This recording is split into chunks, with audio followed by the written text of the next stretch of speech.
de entre los fieles de Israel, que por largo tiempo habían esperado la venida del Mesías, surgió el precursor de Cristo. El anciano sacerdote Zacarías y su esposa Elisabet eran justos delante de Dios, y en su vida tranquila y santa, la luz de la fe resplandecía como una estrella en medio de las tinieblas de aquellos días malos. A esta piadosa pareja se le prometió un hijo, que iría ante la faz del Señor, para aparejar sus caminos. Zacarías habitaba en la región montañosa de Judea, pero había subido a Jerusalén para servir en el templo durante una semana, según se requería 2 veces al año de los sacerdotes de cada turno. Y aconteció que ejerciendo Zacarías el sacerdocio delante de Dios por el orden de su vez, conforme a la costumbre del sacerdocio, salió en suerte a poner el incienso, entrando en el templo del Señor. Estaba de pie delante del altar de oro en el lugar santo del santuario. La nube de incienso ascendía delante de Dios con las oraciones de Israel. De repente, sintió una presencia divina. Un ángel del Señor estaba en pie a la derecha del altar. La posición del ángel era una indicación de favor, pero Zacarías no se fijó en esto. Durante muchos años, Zacarías había orado por la venida del Redentor, y ahora el cielo le había mandado su mensajero para anunciarle que sus oraciones iban a ser contestadas, pero la misericordia de Dios le parecía demasiado grande para creer en ella. Se sentía lleno de temor y condenación propia.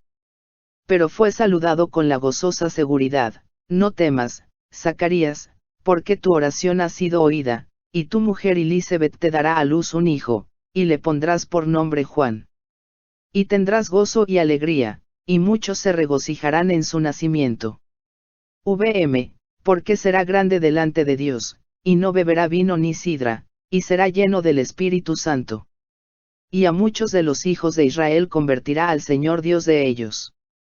Porque él irá delante de él con el espíritu y virtud de Elías, para convertir los corazones de los padres a los hijos, y los rebeldes a la prudencia de los justos, para aparejar al Señor un pueblo apercibido. Y dijo Zacarías al ángel: ¿en qué conoceré esto? Porque yo soy viejo, y mi mujer avanzada en días. Zacarías sabía muy bien que Abraham en su vejez había recibido un hijo porque había tenido por fiel a aquel que había prometido. Pero por un momento, el anciano sacerdote recuerda la debilidad humana. Se olvida de que Dios puede cumplir lo que promete. Qué contraste entre esta incredulidad y la dulce fe infantil de María, la Virgen de Nazaret, cuya respuesta al asombroso anuncio del ángel fue: He aquí la sierva del Señor, hágase a mí conforme a tu palabra. El nacimiento del hijo de Zacarías, como el del hijo de Abraham y el de María, había de enseñar una gran verdad espiritual, una verdad que somos tardos en aprender y propensos a olvidar. Por nosotros mismos somos incapaces de hacer bien, pero lo que nosotros no podemos hacer será hecho por el poder de Dios en toda alma sumisa y creyente. Fue mediante la fe como fue dado el Hijo de la promesa. Es por la fe como se engendra la vida espiritual, y somos capacitados para hacer las obras de justicia. A la pregunta de Zacarías, el ángel respondió: Yo soy Gabriel, que estoy delante de Dios, y soy enviado a hablarte, y a darte estas buenas nuevas. 500 años antes, Gabriel había dado a conocer a Daniel el periodo profético que había de extenderse hasta la venida de Cristo. El conocimiento de que el fin de este periodo se acercaba, había inducido a Zacarías a orar por el advenimiento del Mesías. Y he aquí que el mismo mensajero por quien fuera dada la profecía había venido a anunciar su cumplimiento. Las palabras del ángel: Yo soy Gabriel, que estoy delante de Dios, demuestran que ocupa un puesto de alto honor en los atrios celestiales. Cuando fue a Daniel con un mensaje, dijo: Ninguno hay que se esfuerce conmigo en estas cosas, sino Miguel, Cristo, vuestro príncipe. El Salvador habla de Gabriel en el Apocalipsis diciendo que la declaró, enviándola por su ángel a Juan su siervo. Y a Juan, el ángel declaró: Yo soy siervo contigo, y con tus hermanos los profetas. Admirable pensamiento, que el ángel que sigue en honor al Hijo de Dios es el escogido para revelar los propósitos de Dios a los hombres pecaminosos. Zacarías había expresado duda acerca de las palabras del ángel. No había de volver a hablar hasta que se cumpliesen. He aquí, dijo el ángel, estarás mudo hasta el día que esto sea hecho, por cuanto no creíste a mis palabras, las cuales se cumplirán a su tiempo. El sacerdote debía orar en este culto por el perdón de los pecados públicos y nacionales, y por la venida del Mesías, pero cuando Zacarías intentó hacerlo, no pudo pronunciar una palabra. Saliendo afuera para bendecir al pueblo, les hablaba por señas, y quedó mudo. Le habían esperado mucho tiempo y empezaban a temer que le hubiese herido el juicio de Dios. Pero cuando salió del lugar santo, su rostro resplandecía con la gloria de Dios, y entendieron que había visto visión en el templo. Zacarías les comunicó lo que había visto y oído, y fue, que cumplidos los días de su oficio, se vino a su casa. Poco después del nacimiento del niño prometido, la lengua del padre quedó desligada, y habló bendiciendo a Dios. Y fue un temor sobre todos los vecinos de ellos, y en todas las montañas de Judea fueron divulgadas todas estas cosas. Y todos los que las oían, las conservaban en su corazón, diciendo, ¿quién será este niño? Todo esto tendía a llamar la atención a la venida del Mesías, para la cual Juan había de preparar el camino. El Espíritu Santo descendió sobre Zacarías, y en estas hermosas palabras profetizó la misión de su hijo. Y tú, niño, serás llamado profeta del Altísimo.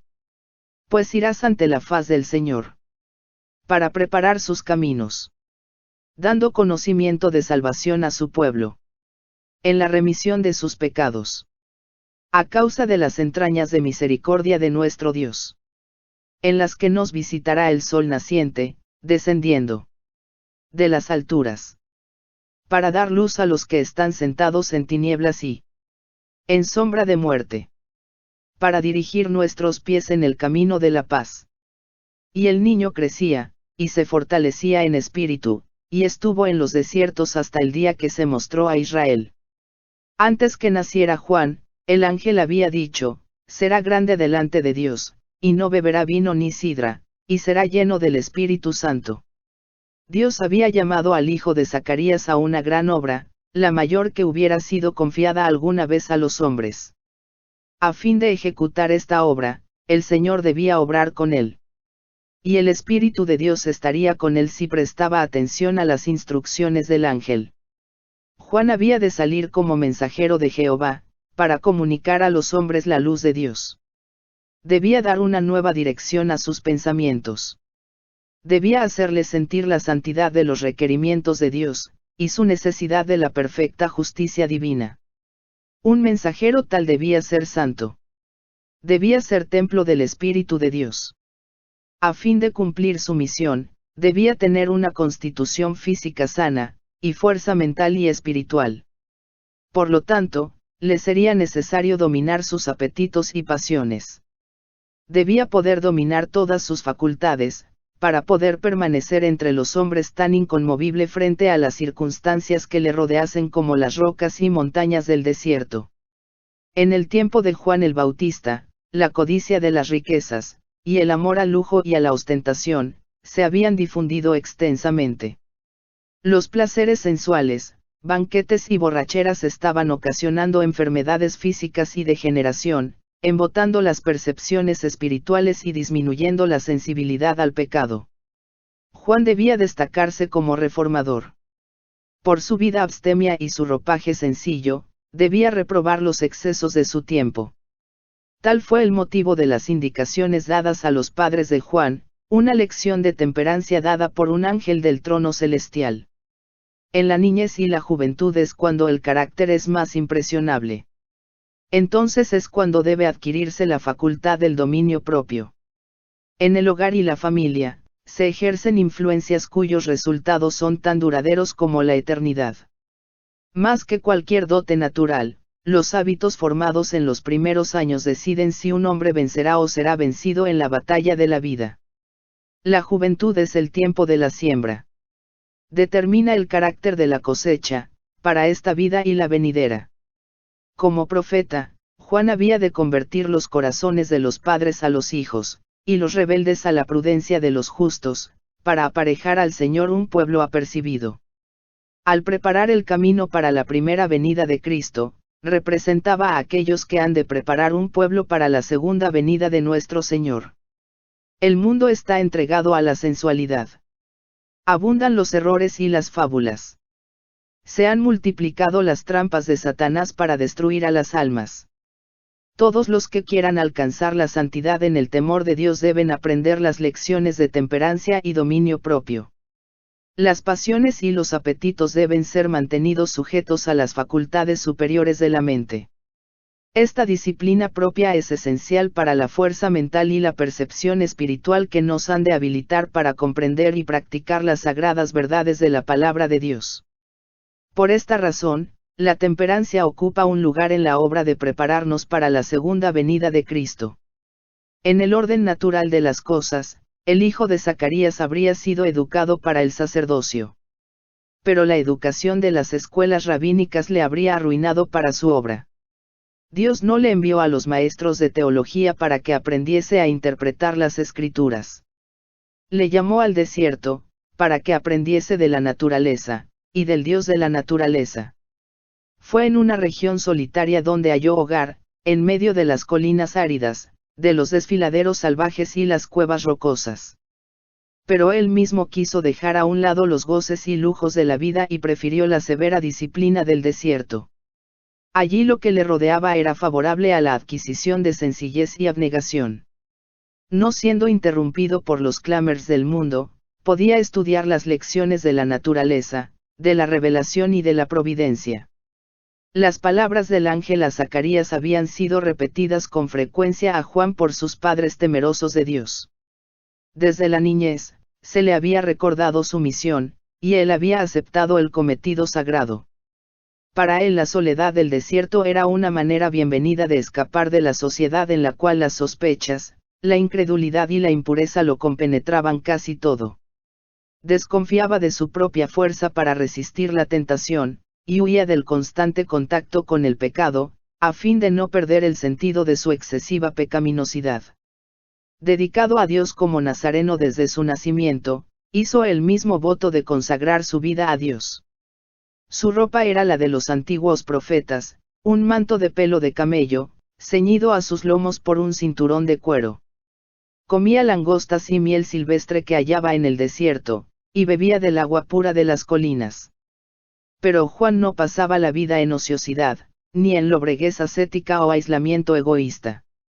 De vez en cuando, salía a mezclarse con los hombres, y siempre observaba con interés lo que sucedía en el mundo.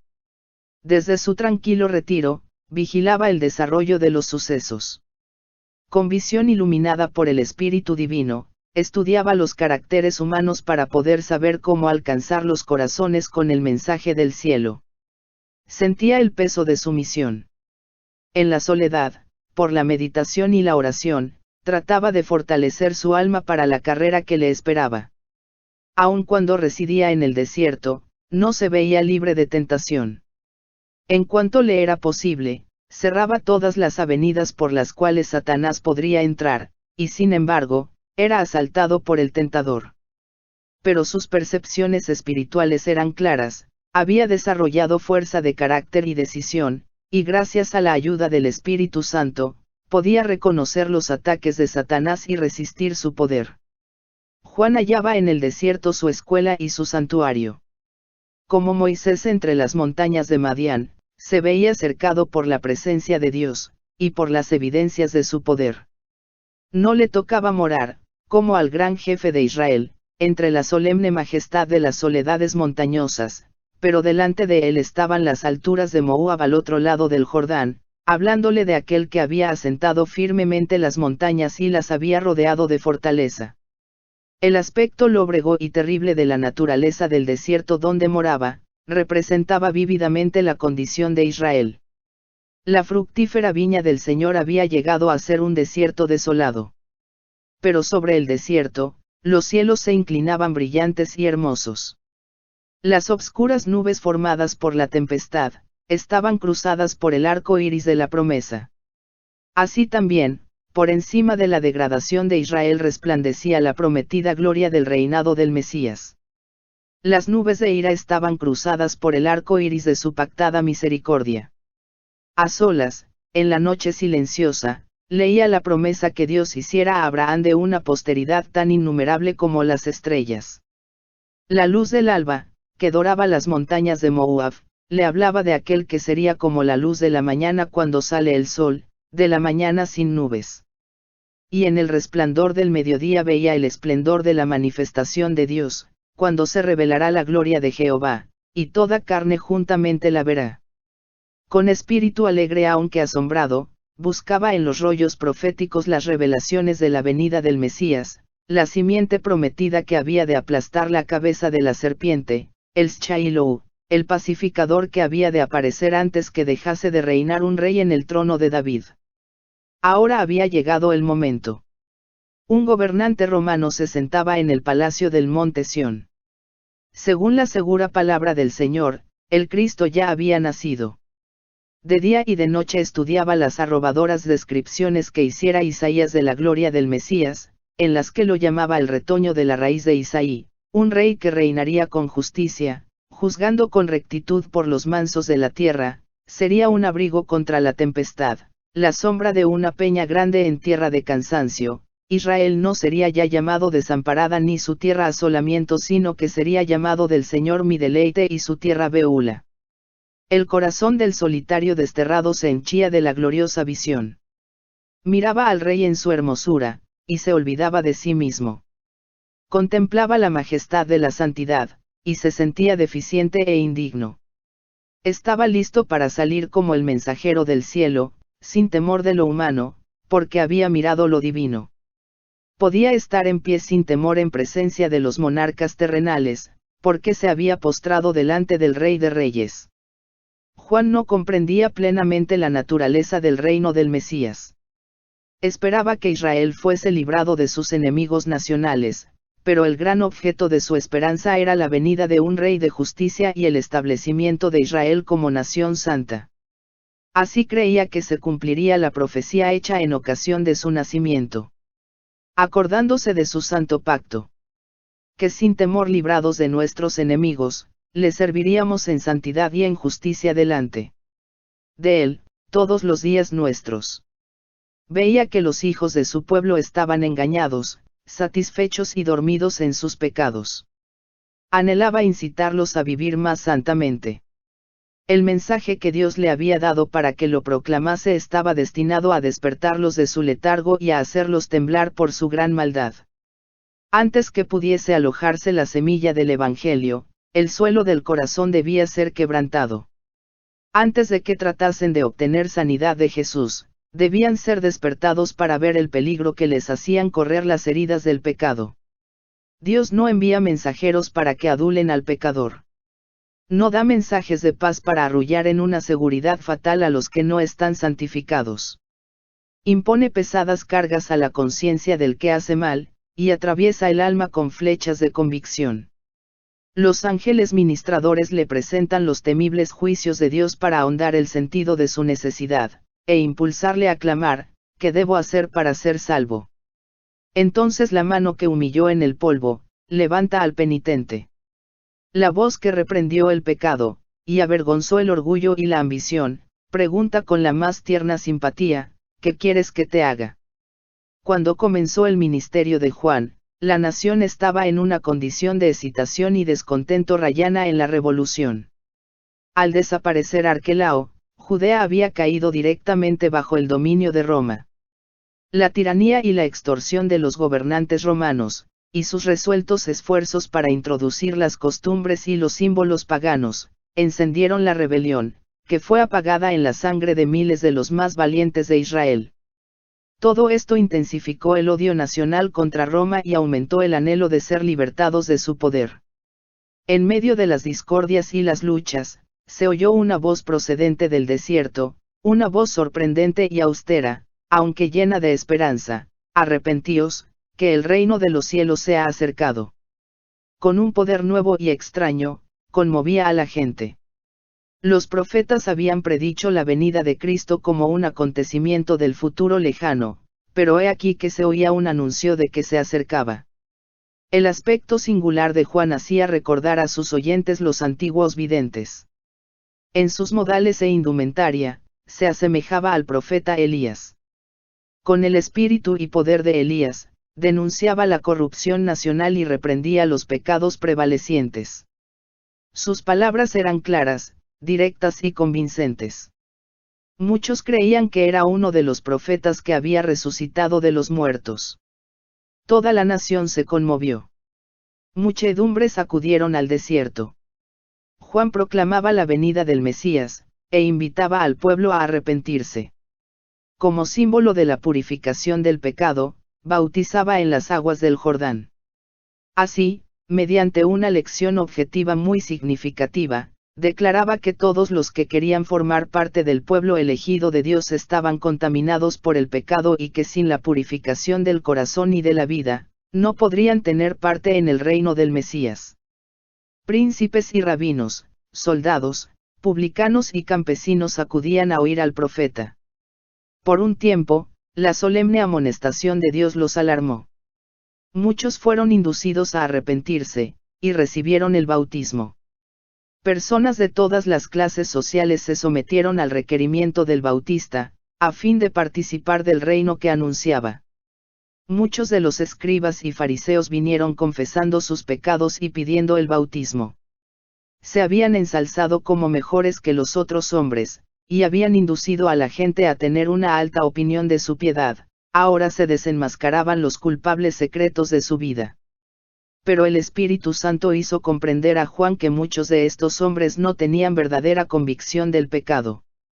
Eran oportunistas. Como amigos del profeta, esperaban hallar favor ante el príncipe venidero. Y pensaban fortalecer su influencia sobre el pueblo al recibir el bautismo de manos de este joven maestro popular. Juan les hizo frente con la abrumadora pregunta: «Oh generación de víboras, ¿quién os enseñó a huir de la ira que vendrá?